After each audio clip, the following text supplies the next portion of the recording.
Hey guys, Lady Lee here from ladyleeshome.com. I am really excited to share this video with you. Today we're going to preserve these cute little lunchbox peppers in vinegar and salt. I love growing those. They are super easy to grow. They're sweet, they're colorful. The pepper plant is like bushy and really nice looking. And they're great for snacking. You can also fill these with some cream cheese or, kind of have fun with them. They are truly my favorite pepper to grow. I get the seeds from Johnny's Selected Seeds. But I also know you can find them at the grocery store. So if you don't grow them yourself, you can still do this dish. But if you do grow a garden, these are amazing. I got... I think there's like a mixed color variety, and you can pick them when they're green, when they're orange, all the way to red. They're kind of yellowish at some point, so they're really fun. Now, this is actually a technique that I learned from my mother a few years ago. I wrote this recipe on the blog. I don't remember how many years ago, but it's been on the blog for a while. It is a very popular recipe on the blog. Many people tried it and loved it, and I just never got to do a video form of it. So I'm really excited to share this with you. Now, I do not know if to treat this as a fermentation recipe or as a pickling recipe. I just basically titled it on the blog, Preserving Peppers in Vinegar and Salt, because usually when we use just salt, or a brine, right, like salt dissolved in water, then it's called fermentation.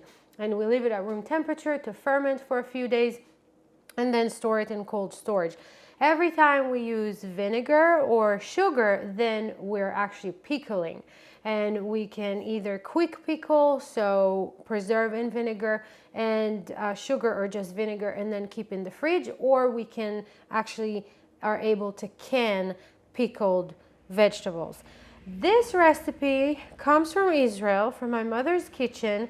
I am kind of sure that it passed down in the family. Probably my grandma did this many times.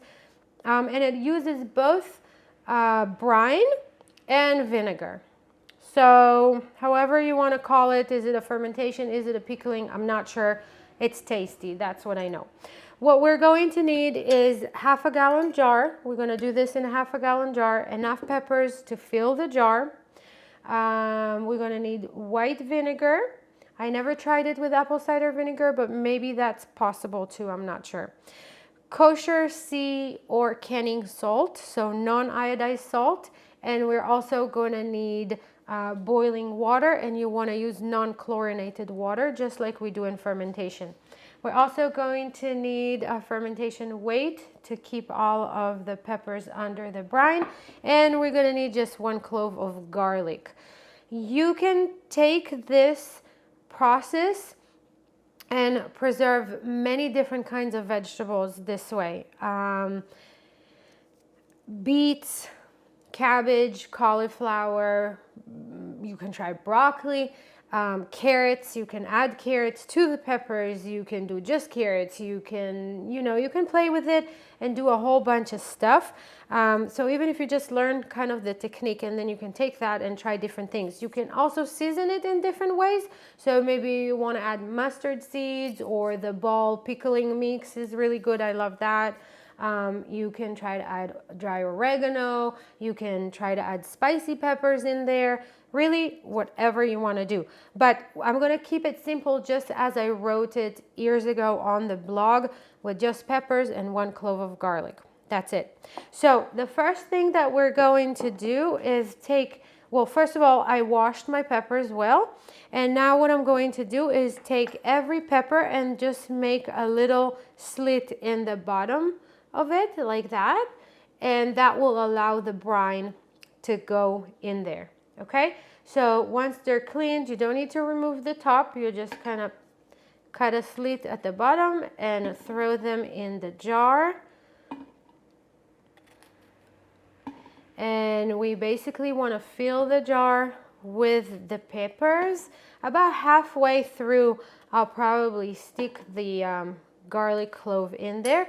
And with the garlic clove, we don't need to peel it. You can just put your knife on it and just crush it a little bit to open it like that so the juices can come out. And about halfway through, I'll throw it into the jar.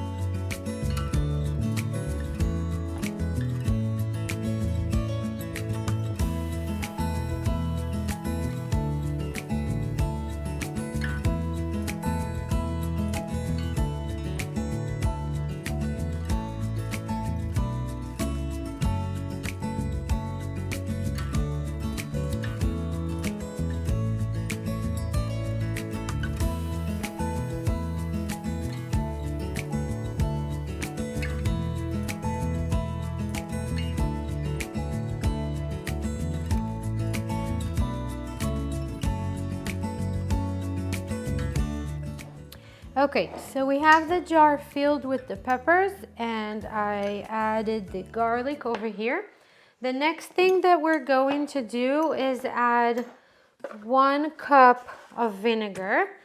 You can add anywhere from 1/2 cup to 1 cup depending on how much you like the taste of vinegar.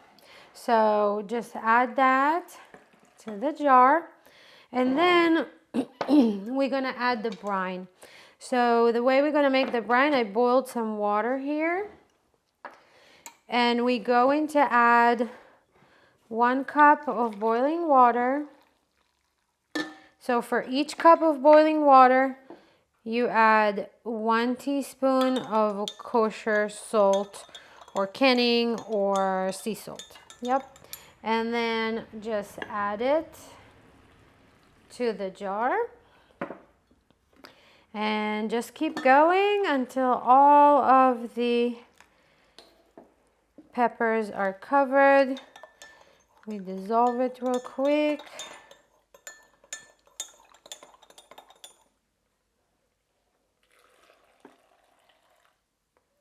I think we need 1 more cup over here. So that's about 3 cups for 1/2 gallon jar.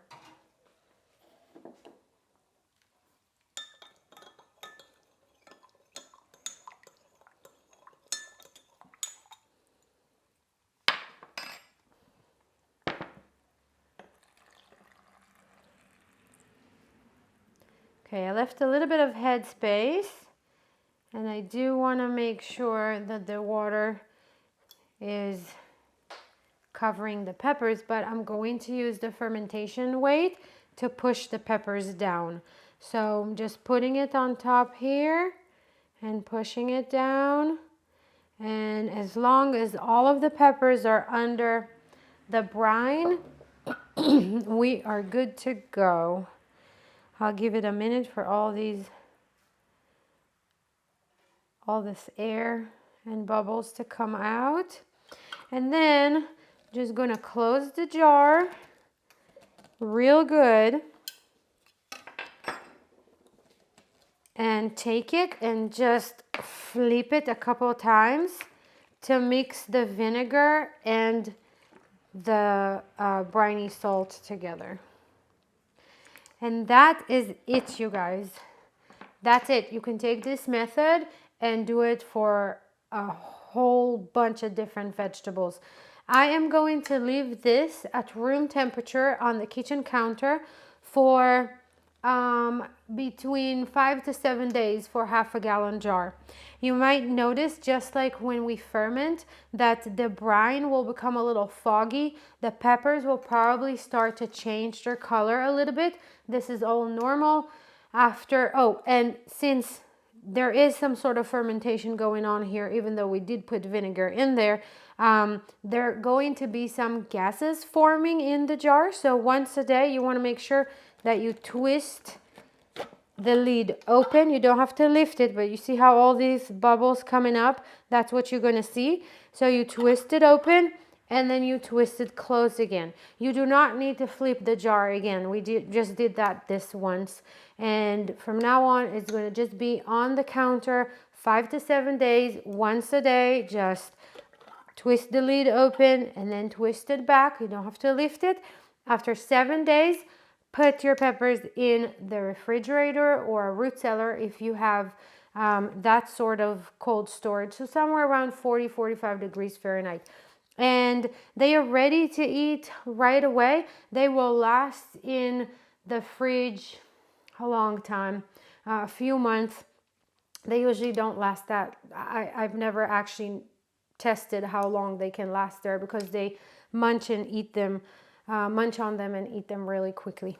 So that's it. It's a really simple technique, and I've used it with other vegetables before, and it's delicious and easy, and you can add them as a side to hamburgers or a lunch sandwich, or just grab a few and use them as a snack, or however you want to use them, however you want to eat them.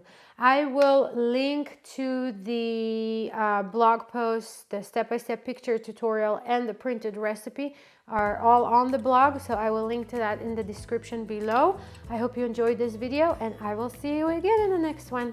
Bye.